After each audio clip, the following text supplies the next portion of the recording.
So as mentioned, I'm Corey from Blomquist Hale. You probably remember me from other wellness seminars, but most recently the open enrollment meetings when we were here talking before. So, excuse me as I clear my throat this morning. So yes, our goal, we're going to talk about successful aging.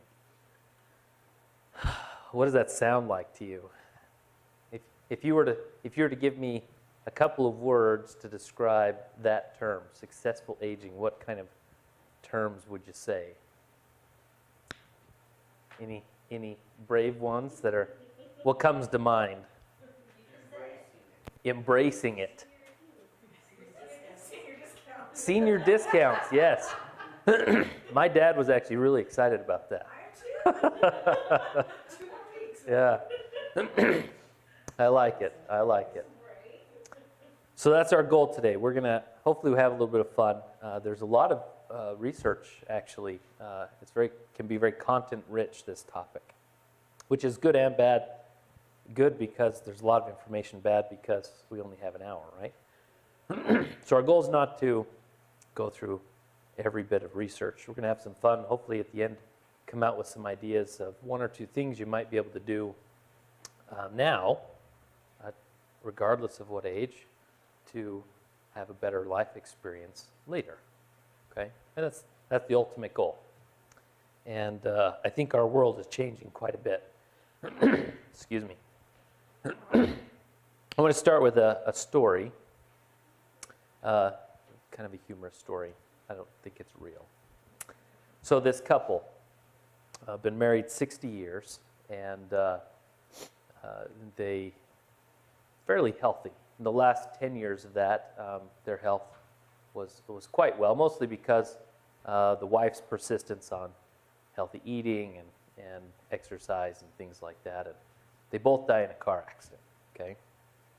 And they show up to the pearly gates, and St. Peter greets them and welcomes them and helps them to kind of, assigns them to their new mansion and points out the kitchen and the master bath and the jacuzzi, and the man's like, well, how much does this cost? And Peter's like, this is heaven. Like, you get this, right? Like, there's no cost. Like, you made it, okay? They go out back and they're given a view of, the master championship golf course. And he's all excited. And, well, how much are the green fees? Peter again, well, you're going to get this some point. Like, this is heaven. Like, this is free, right? You have access to all this. Next is the cafeteria. All the food you can think of, anything you'd ever want. And again, he's asking, well, how much does this cost? And St. Peter's like, he's getting upset. He's like, this is free. Come on. This is heaven. You've got this. You got to get this figured out soon. Then he looks around and he says, well, where's the high fiber, low calorie section? And Peter is like, this is heaven. Like, this doesn't matter. And the man gets really angry really quickly. He turns to his wife and said, it's your fault. If we wouldn't have eaten the way we did for the last 10 years, I would have been here sooner. So, yes, thinking about aging can be a little daunting. I think most of us have this perception of what aging might be like. And but maybe it'll be a little better than we think it's going to be. Maybe we can have some influence on what life can be like, as opposed to just this view of like being sick, being in a nursing home, being miserable for the remainder years of our lives. So hopefully I can inspire you a little bit so that you're not excited about death, but maybe you're made more excited about life, okay? All right, let's see if I can turn this clicker on. So typically, right, when you think about aging, you start thinking about your grandparents or the people that you've seen age, and you see someone who maybe is growing weaker, getting more sick, more ill, just kind of giving up stuff as they go. They do less, they less involved, those kind of things. But that doesn't necessarily have to be. maybe successful aging means that we can have some strength in our later years, that there can be good health and vitality. Vitality, I like this word. This is that kind of zest for life, enjoying our time. I think I'm already in the time of life where, I can sense like a cantankerousness, like the old codger sitting on the porch, get off my yard, kind of a thing.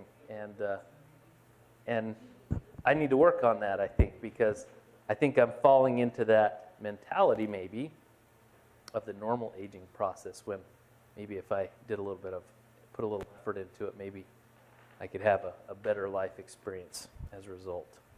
So what do you think? Does this make sense? Do you think this is possible? Have you thought about this before, that maybe I don't just have to let age decide for me, that maybe I have some power over this, and maybe I can be successful at aging? Here's another question. Have you ever met someone who successfully aged? What did you notice about them that told you they were successfully aging? What kind of things did you see them do? What kind of experiences what was their health like?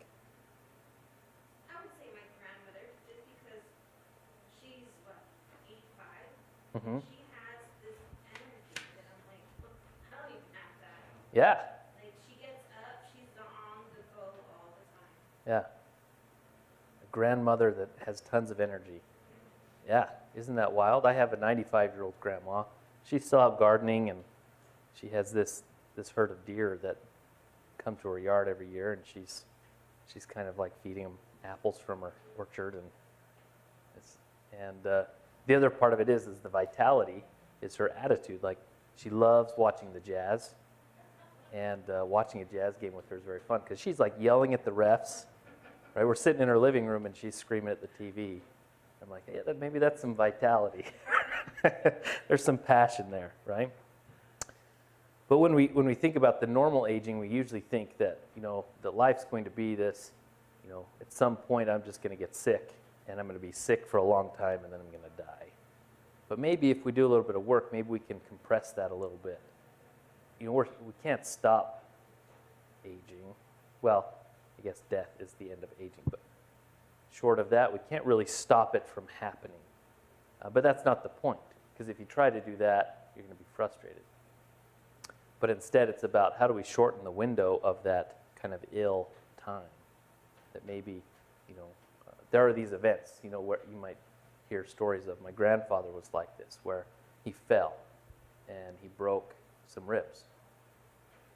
And it seemed as though at that point he just kind of gave up, and it wasn't very much longer before he passed.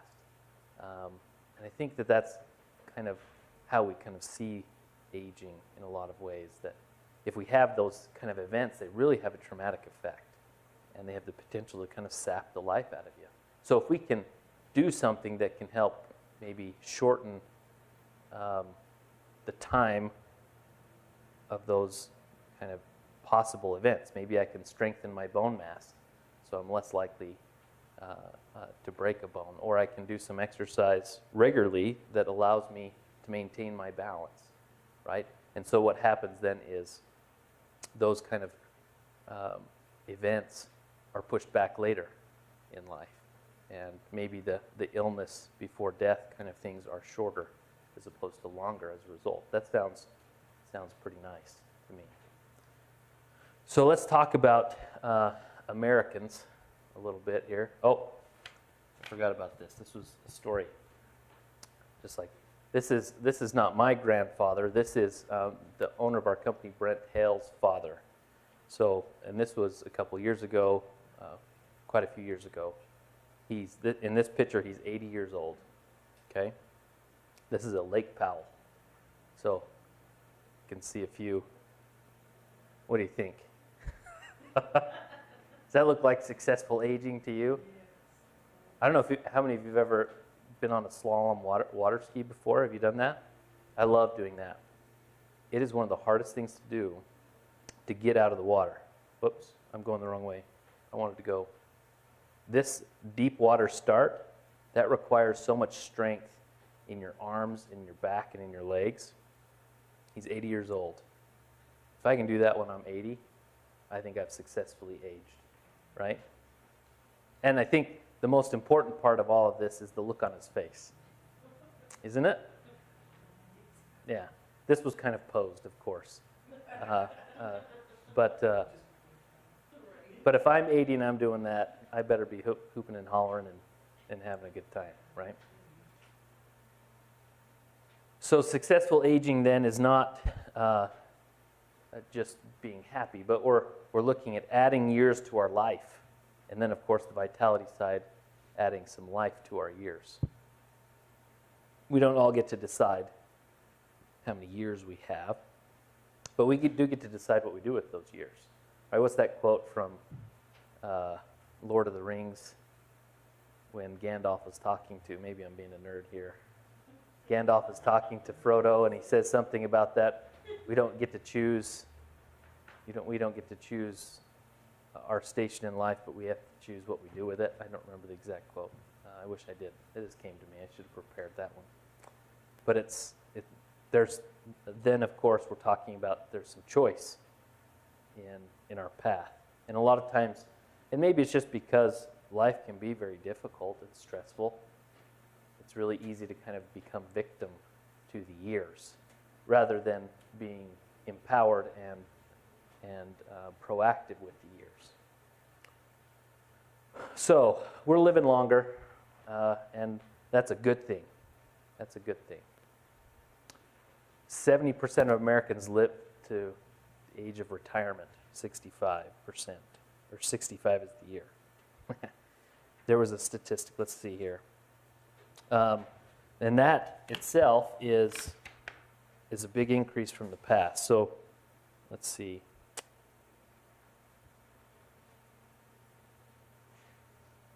Of all the human beings who have ever lived to be 65 or older in the entire history of the world, half of them are alive today. So us living longer is a great function, not only of our medical health and our technology, but also some growing desire as a result to do something about that. Average person lives 79 years. If you turn 65, you're likely to live another 17 years. That's a lot different. That keeps growing over time. There's that quote. I thought didn't have that on here. And here's part of that. That big group of people called the baby boomers are hitting that retirement age, and they're doing something about it.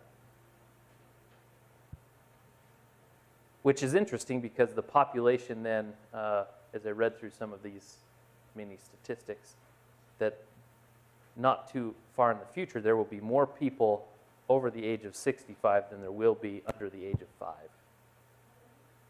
Because our longer health spans and lifespans as a result. Let's see here. Women typically live longer than men. Any ideas why that is? Take better care of yourselves. If you just look at, I was thinking about that last night as my wife she's like, let's do some exercise, and I was thinking, but there's a football game on.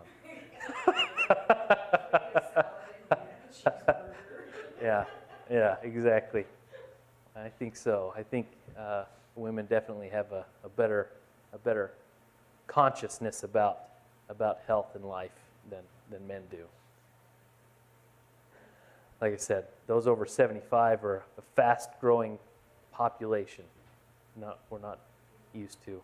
All 100, look at some time differences between the 100-year-olds in America. So it almost never happened in the 1900s. In the 80s, there were 32,000 of them. Today, there's over 60,000 of them. If we project that out into the future, 800,000 Americans. That's just Americans will be 100 years or older. That's kind of interesting statistic to think about, right? So if we're going to have all this time after retirement, well, we better do something with it. All right.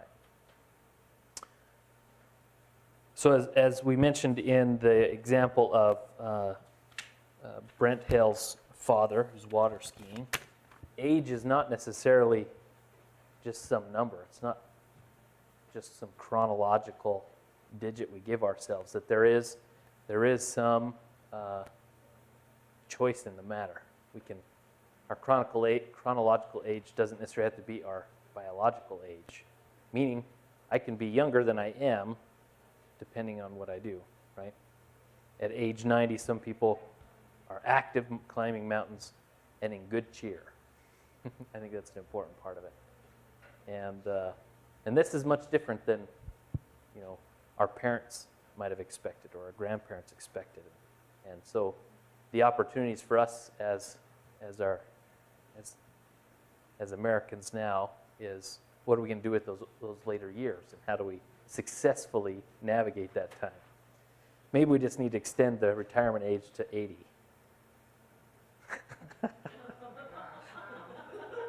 I agree. So there's two kind of research studies that I do want to focus on that can help us to understand this idea of successful aging a little bit more and what it takes. So this is the MacArthur Foundation. If you look them up, they're continuing kind of building this research base. They studied over 100 high-functioning older persons over the course of their lifetimes. For decades they have. So they're kind of growing this body of research as we go. And they've come up with some very interesting information. And I like how I'm going to present it here in terms of myths and common myths that we have. So what is a myth? Any ideas? Brave enough to answer that question? Just a myth in general. What is an untruth, right? But it's an untruth that we often believe as truth, unfortunately. And so if I follow these kind of myths, I might follow a lifespan that maybe is not as healthy as it could be. So we want to debunk some of these myths, and that's some of the research helps us to do that. So the first one, to be old is to be sick. What do you think? Not necessarily. When you think about someone who's old, what percentage of the elderly population do you think is in a nursing home or an assisted care living? The MacArthur Foundation says it's 5%. But it's easy to think that that's where old people go, right? And part of that is our perception of who's old. Because as we get older, right, we start to realize, like, I'm not old. And it just gets pushed back further and further, right? And so I think it perpetuates that myth a little bit that I'm not old until I'm sick. But the danger of that is, if I get sick, and maybe at a young age, how does that affect my mentality, right? Okay. Might have heard this one before. Can't teach old dogs new tricks. Why is that a myth? Any ideas? Anyone have an old dog? Have you ever taught it a new trick? Why doesn't it happen?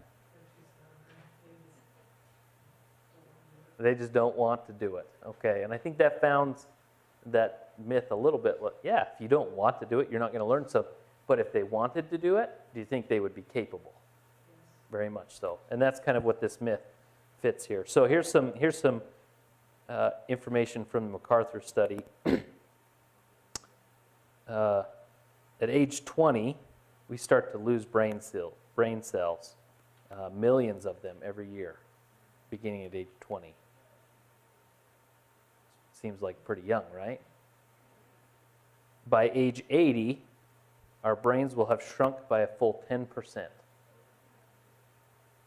So, am I debunking the myth yet? No, I'm not. That's what happens next.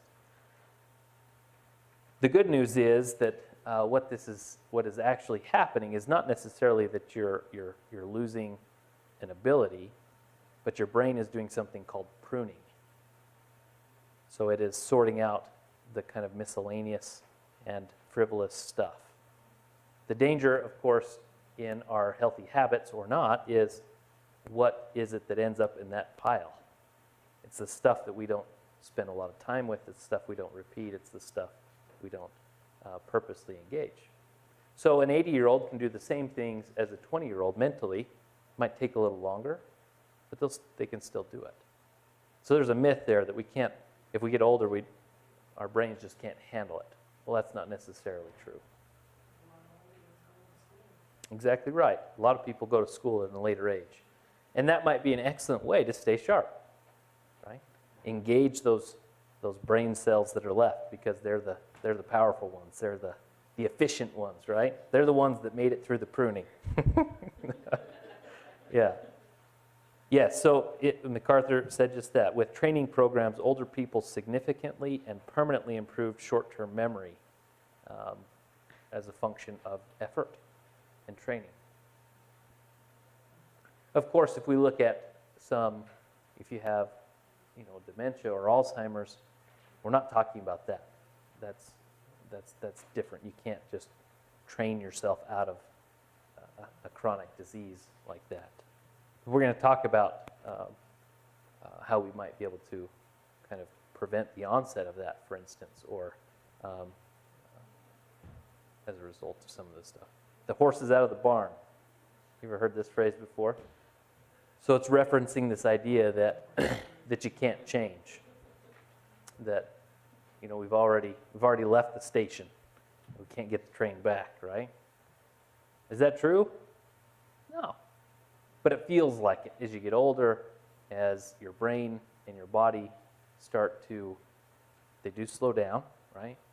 And especially as there's the contrast between what you used to do and what you're doing now, it's very easy to fall into a trap of kind of apathy or kind of just set in your ways, like, why try? It's not worth it. It's too hard. Because change is hard, period. And that's not an age thing. That's just part of that. So it's almost never late to change healthy habits. And you may not be able to, like I said, prevent some genetic experience from happening, but you might be able to push it back. Years even, right? We're adding years to our life as a result of this. Let's see. Here's just that. The secret to successfully aging is to choose your parents wisely. So what are we saying here? That it's our genetics is what we're saying in this myth, that it's our genetics that determine whether we age well or not. And it kind of feels like that a little bit. When you watch maybe your parents or your grandparents struggle with something like dementia or Alzheimer's, and you start to wonder, is that going to be me? Is that something that's programmed inside of me, right? One of my grandfathers had cancer at an early age. He died before I met him as a result of complications to cancer. And so I've thought that before, like, maybe I'm just like this ticking time bomb and I don't have any control over it. Well, it's easy to get a mentality then like, well, devil may care, right? I'm just going to do whatever I want. I don't have any power over that. But that's the myth that we have to be careful with, because it sends us on a path that might actually cause it quicker than if I did the opposite. Maybe I could delay it, regardless of my genes. So let's see here. MacArthur, they said that heredity is less important than environment and lifestyle in determining if we actually develop a chronic disease.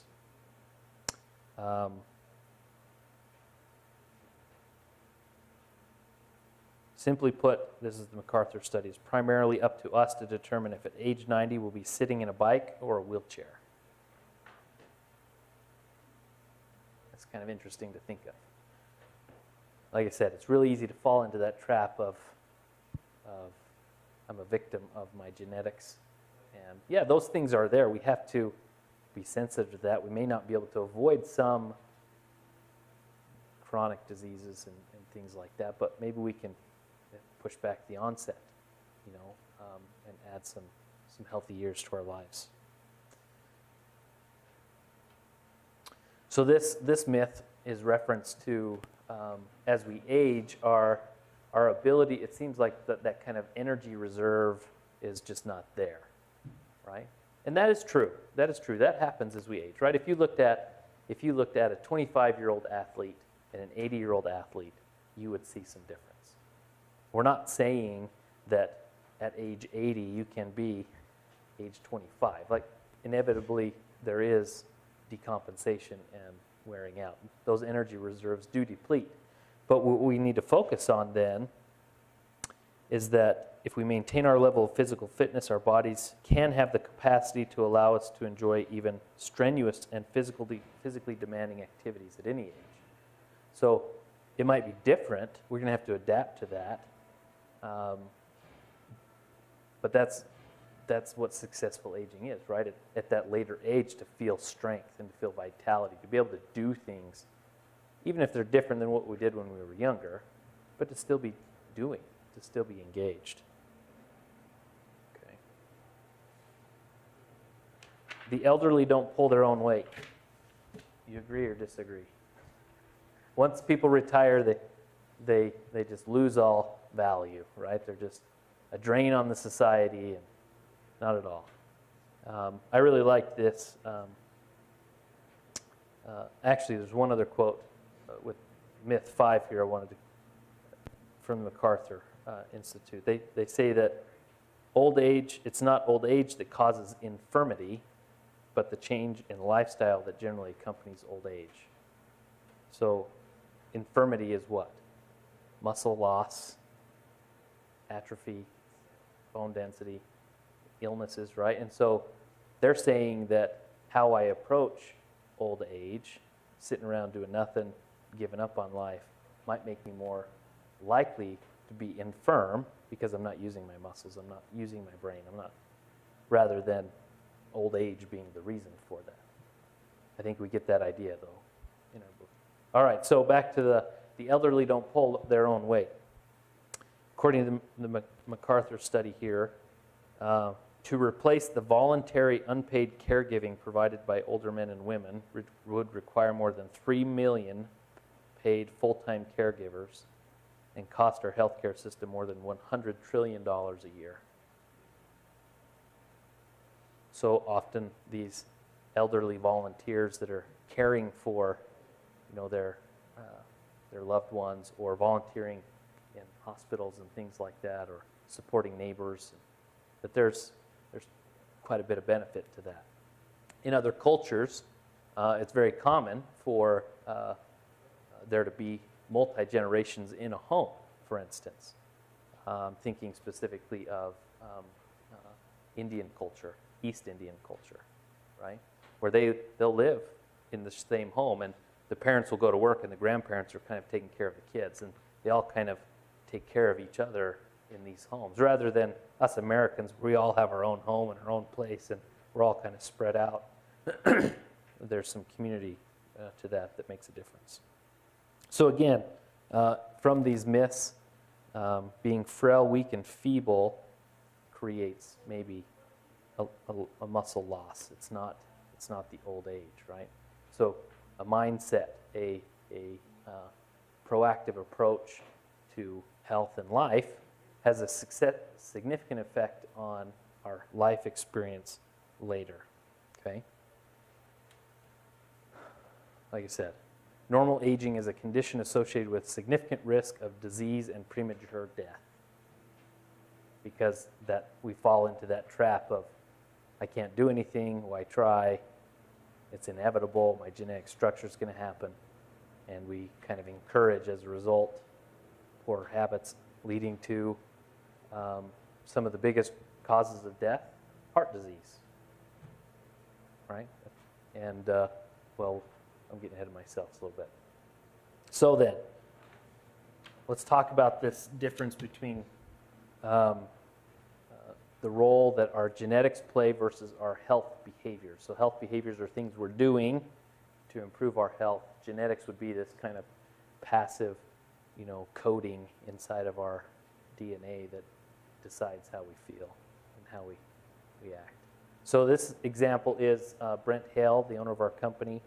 At age 50, he kind of had one of those kind of life moments where it was precipitated by how his suits fit. He basically decided he had to either get new suits or he had to lose some weight. And so he went through this kind of, midlife crisis where he decided to make some changes in his life, right? And he has in his genetics things like high cholesterol and plaque in his arteries and things like that. And so he's talking about how some of those things, you're right, he can't necessarily control all of that, but he found some benefit to the work that he did. So 18 months after he made these changes, here's some events. There's some things that improved. Bad cholesterol down from 200 to 71. Okay. The good cholesterol went up to 86 from 34. Triglycerides down, right?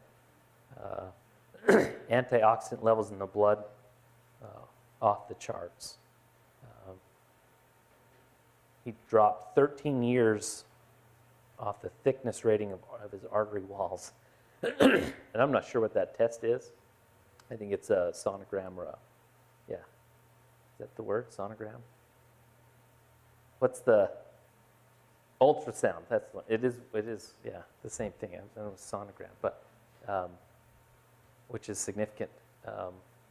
And again, he talks about how it's not gone, but he's significantly improved things. And here's the result. He went and climbed this Uhuru Peak in Tanzania with a few of his friends, and this is at age 55. Pretty cool, right? Pretty cool. And the 18 months before, he wouldn't have climbed that peak. He wouldn't have. So he made a pretty significant life change, and as a result, there were a lot of benefits. So this is just an example of how, even though genetically we might have some predetermined paths, that doesn't necessarily mean that life is over and that we can't do anything about it. We can have some significant improvement. Healthy eating, exercise. Mm-hmm. Yeah. Exactly right. All of the boring stuff. All the boring stuff, right? He did. He decreased his intake of red meats. He ate a lot more grains and fruits and vegetables. And he exercised. He did 3 days of cardiovascular exercise, 3 days of weight training a week. He significantly changed his lifestyle. Yeah. It's not an easy thing, unfortunately, right? Normal aging is easy when we just let things happen. We're talking about successful aging being proactive and so forth. All right. So this shows us, as the information from the MacArthur study shows us, that it's our lifestyle, not necessarily our genes, that determine if we age successfully. We can have a lot of power. And that's the ultimate message. I keep repeating this because, like you said, it's easier not to. And as a result, we suffer, maybe a little more needlessly. Okay. I mentioned this in the MacArthur study. Our genes do matter. They do have an effect. One of the things that Brent Hale has come to terms with more recently is he has found out that he has MS. And so that's significantly changing. Just like this event where he decided to lose some weight and get physically fit, it's, again, having another time where he has to adapt to what his body and his genetic structure gives him. But it doesn't prevent him from being active and having a successful life experience as a result. Right? So if we changed our health-related behaviors, then we can have some benefit. We can improve our health for the rest of our life. It really can be a choice. And we're going to talk about that here in terms of study in Harvard on adult development. And this was put in a book, and they're still doing some of the research, just like the MacArthur study. They're always building these things. But it was 3 groups of elderly men and women were studied continuously for 6 to 8 decades. So for a lifespan. And what they were really looking for is the definition or the difference between those that are healthy and well versus those that were sad and sick. Okay, and they came up with 6 protective factors that were the difference between those two kind of categories. So again, happy, well versus sad and sick. Okay, so 6 protective factors. So these are things that maybe prevent the sad, sick side, but encourage the happy, well side. Okay, so the first one is not smoking. This was the number 1. And this, we've seen a significant, of course, decrease in Americans who smoke, but there's still quite a bit of people who smoke. And this in itself can change your successful aging dramatically. And it's not necessarily just a matter of not smoking that's going to lead to you having healthy aging, but it's about you can quit any time and have the benefits. Let's see some of the statistics here. If someone stops smoking by the age of 45, the effects of smoking at age 70 or 80 could no longer be discerned. So it takes a little bit of time, but it makes a difference. Heavy smokers are 10 times more frequent among the prematurely dead than the happy and well.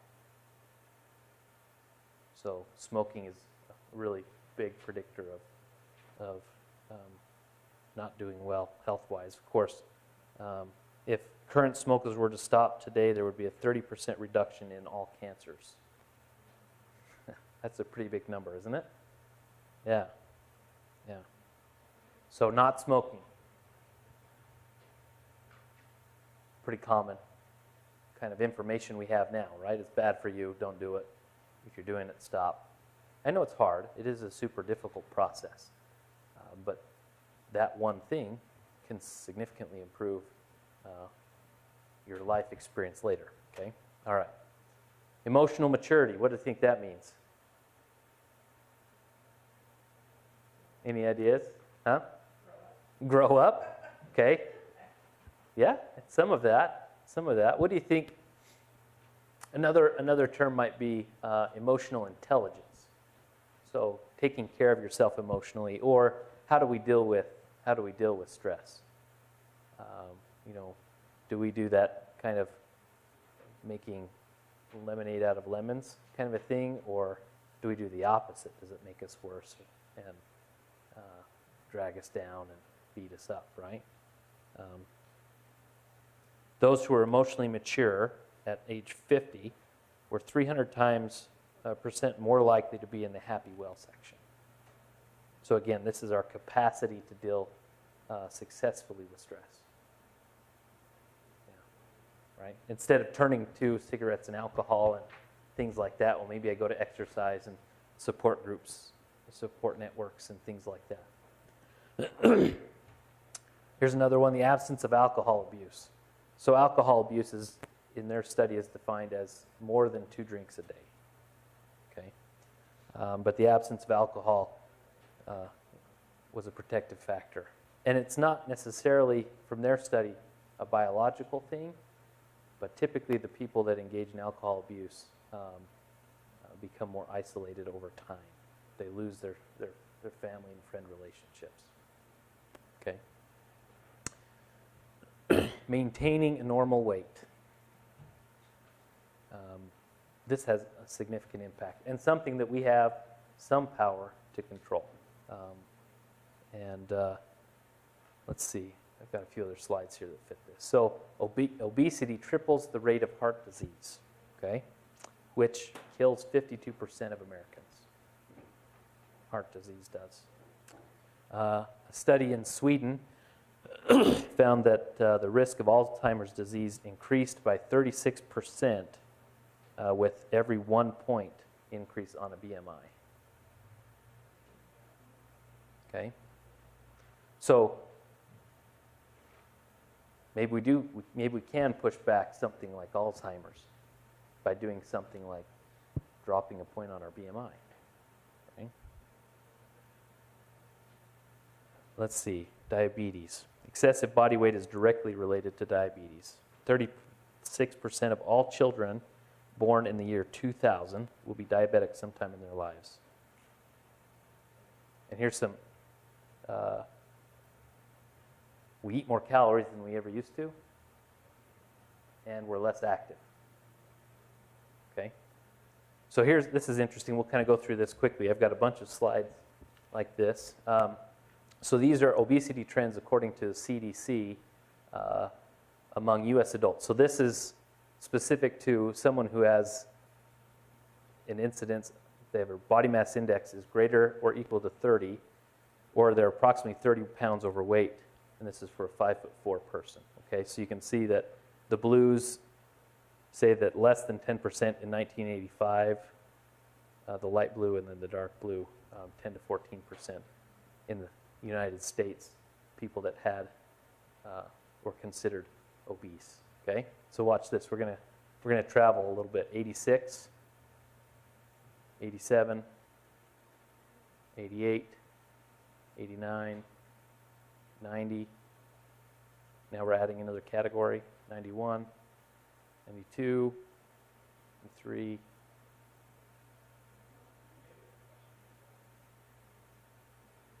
Another category, greater than 20%.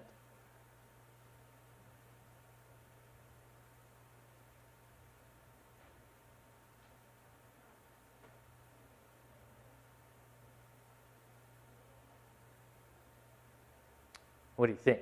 That's kind of dramatic, isn't it, going through that? Seeing how obesity trends have changed just since 1985 until 2008.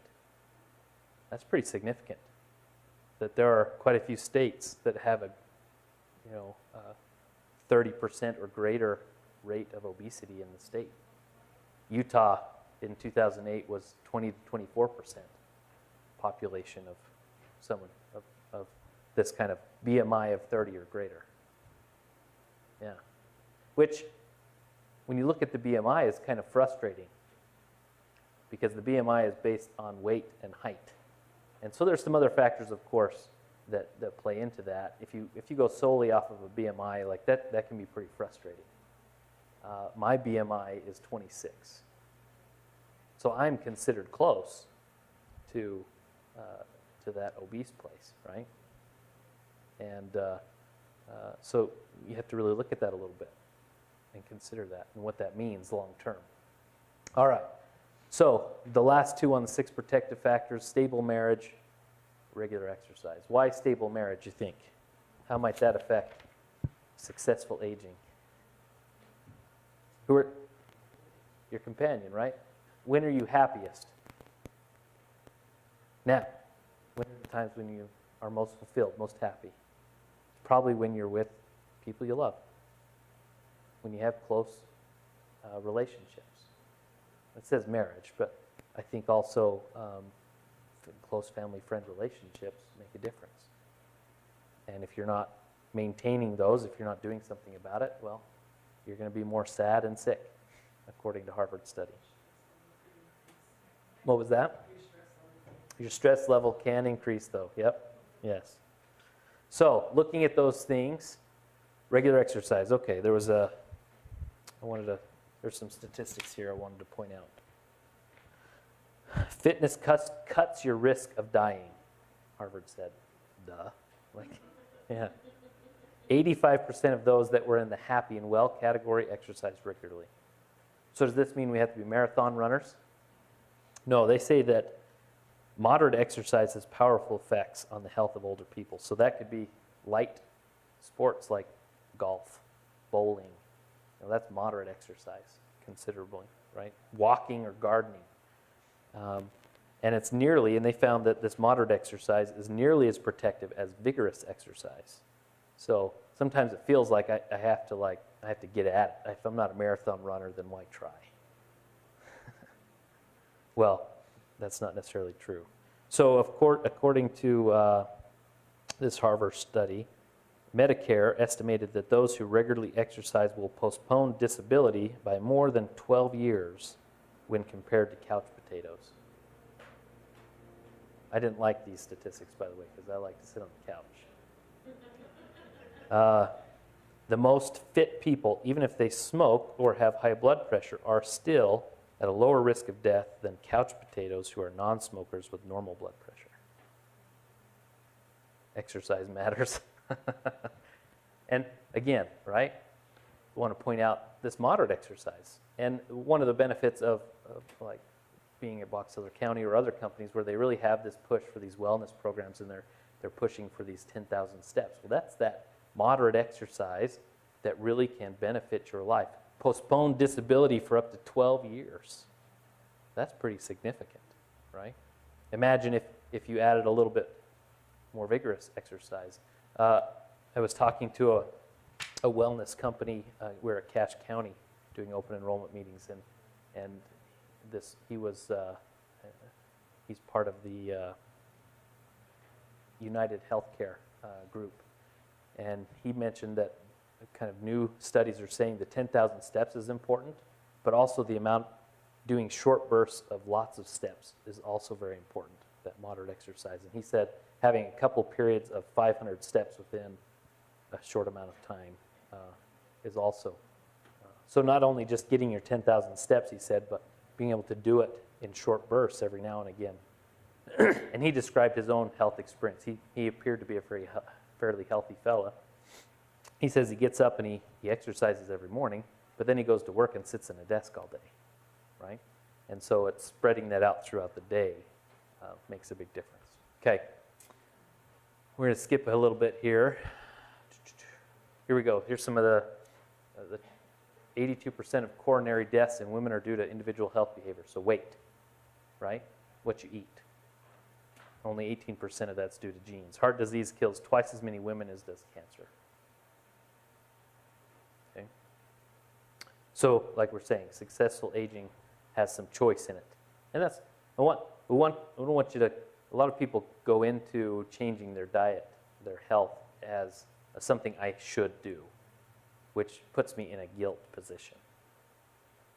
What I hope maybe we come from this is that maybe I can be empowered in making a few healthy choices makes a significant difference. Even if I haven't reached that ideal place like I'm supposed to be, even little things make a great difference over time, okay?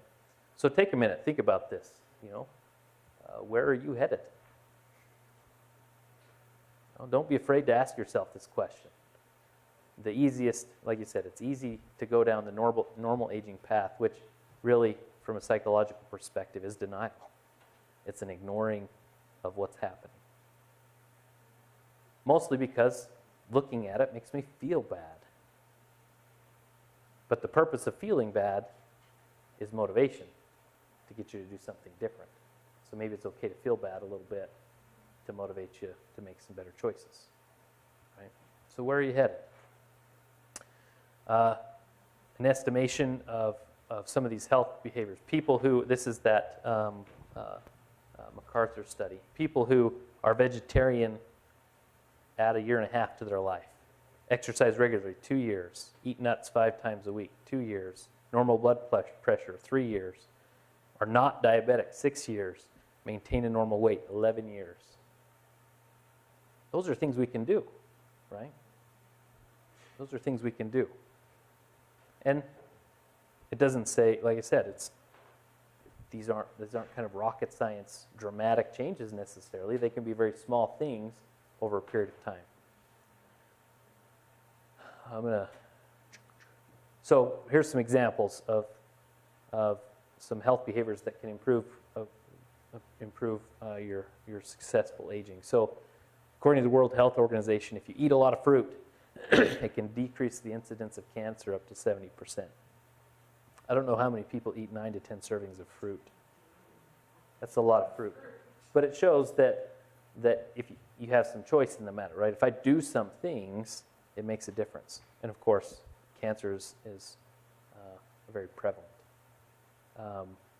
Here's some research on whole grains. Only about 13% of us eat one serving of whole grains a day. I'm one of these people. Unfortunately, I need to work on this. But eating whole grain breakfast reduces the risk of heart disease by 35%. You see those commercials, right? They want you to eat whole grains, and right? They're trying to sell you cereal and things like that, but it does make a difference.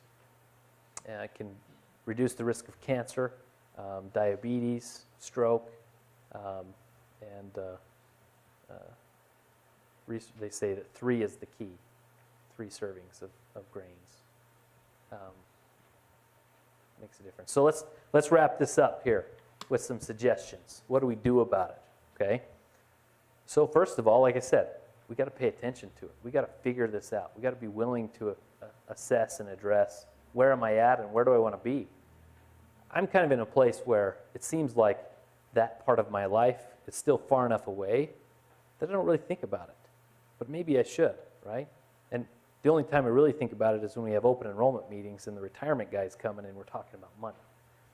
That's when I think about it, unfortunately. But I'm not thinking about the health side, but maybe we should. So let's clarify it. What is it we really want later in our life? Because the things I choose today make a difference in that place. And I would suggest talk to somebody about it. Write it down. It makes you accountable. Right? So clarify what you really want. And think about the long term. Don't just think about what feels good now, unfortunately. There can be some of that. But we're looking at, the evidence 20, 30 years from now. And that makes it harder to maintain goals because we don't see the benefit right now. And us human beings are very impulse-driven, very short-term focused. So you might have to do this repetitively. You might have to kind of keep yourself fresh. That's another reason why it's important to write things down so you can go back to it and you can see it, right? But that doesn't mean you have to make dramatic life changes. Keep it simple. Pick 1 or 2 things that are easy to choose rather than maybe like this kind of yo-yo dieting thing where you have to abstain from something for a long period of time and it's just like a fight, right? Maybe it's just choosing a couple things, a little more exercise, a little, choosing, eggs or fish over red meat, when I go out to eat or something like that. Very simple things that over a long term, my lifestyle is changing, it's not just a once and done kind of a thing, right? Take it one step at a time. Of course, following basic rules of healthy eating.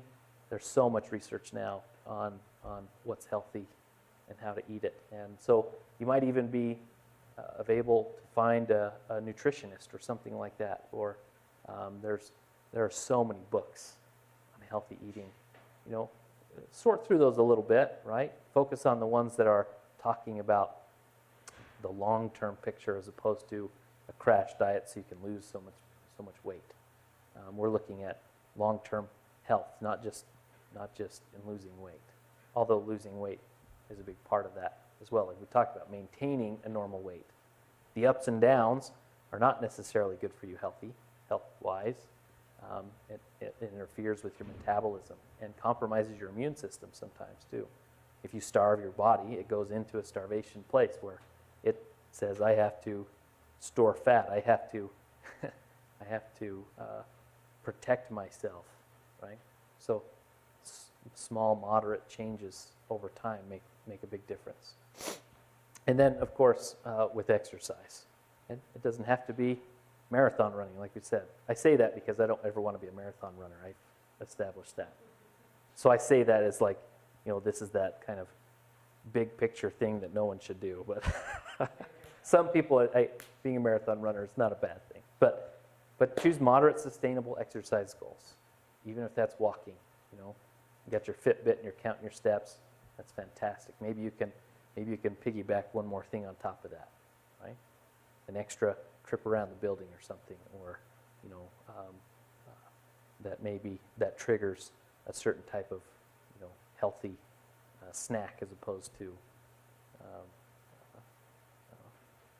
the unhealthy ones. Yeah. Oh, what do you think? So, is that rocket science? Not at all, right? So what was your experience going through this presentation? I know that it can feel kind of daunting. You go through those slides of the obesity trends in the United States, and it's like, oh, right? And it's like, my first story, it's like, well, why did you make me eat bran muffins for the last 10 years? I could have got here sooner, right? I know it feels heavy. But I want you to look at this, suggestions of ways that we can improve. Very simple things that can prolong my life for decades, right? So what do you think? One or two things. I want you to think for just a minute. One or two things you can start doing today or this week that will help you to be successful agers, regardless of where you're at on that path. Anyone brave enough to share? I do most of this stuff to remain healthy on a daily basis. So for me, I'm thinking long term, like you mentioned. So what you said that kind of hit me hard is this mindset of when I retire, it's not about putting my feet up and just relaxing until I die. Yeah. It's maintaining an initiative to like either continue to learn mentally or challenge myself physically Yeah. to keep motivated in doing things. And I always thought, I'm 65, I'm going to retire and play video games. Well, and maybe there is more incidence of you having that free time to do those things, but definitely having passion and having things to be involved in, even if it's volunteer. I think it's a good mindset. You look at the incidents of police officers when they retire. They wrap themselves so closely to their career that I am a cop, that there is a high incidence of suicide and premature death once they retire. And some of that is the poor lifestyle they live and the stress they experience over time. But part of it is that once that identity is gone, it's like there's a giving up that happens, right? And so, planning now, like, I'm going to retire from this job at some point, but there's more to me than this job. And how do I adapt and progress that into later life, right? Yeah, I think that's great. No, I think it's wise. I think it's wise because that might fund some hobbies or interests that you start doing now that end up in that place. Yeah, good. Anyone else want to share before we end? One or two things, that's all it takes, right? Practice makes permanent. The more we do it, the more we kind of build it into our routines, the easier it is. So hopefully you feel some empowerment that I can have a more positive later life experience than maybe what I imagine, and that I have some power and control over that right now. Yeah. Okay, well thank you guys for participating and being here, and we'll send you back to work, I guess.